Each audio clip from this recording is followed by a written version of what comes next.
अस्सलाम वालेकुम नाज़रीन, मैं हूं अब्दुल्ला। 7H न्यूज़ में आपका इस्तकबाल है।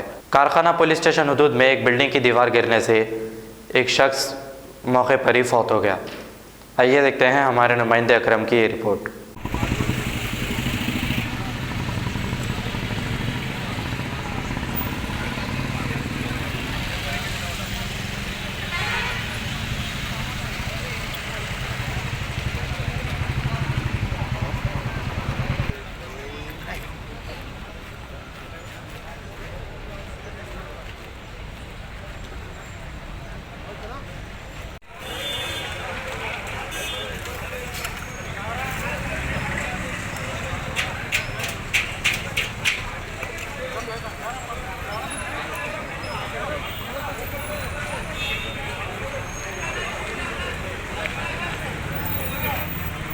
जर्मनटन हॉस्पिटल ऑर्थोपेडिक से मुताल्लिक हर मरीज यहाँ शिफायाब। बैनुल-अक़वामी शोहरत याफ्ता और इनाम याफ्ता doctor Mir Jawad Jar Khan, senior orthopaedic surgeon, advance operation theatre, ICU, digital X-ray, laboratory, physiotherapy, pharmacy, sharing और प्राइवेट रूम्स, लेडी डॉक्टर्स और डॉक्टर अर्जुमन सुल्ताना गैनकोलॉजिस्ट की खिदमात हासिल। वाजिबी फीस और मुकम्मल सहूलियात से हजारों मुतमईन। एम्बुलेंस से आरास्ता Germanton orthopaedic hospital, pillar number 150, Attapur, Hyderabad. खबर है शहर की, खबर है गाँव की, खबर है सारी दुनिया की। 7H न्यूज़ पसंद आए तो लाइक कीजिए, शेयर कीजिए और सब्सक्राइब करना ना भूले। 7H न्यूज़, आपकी आवाज।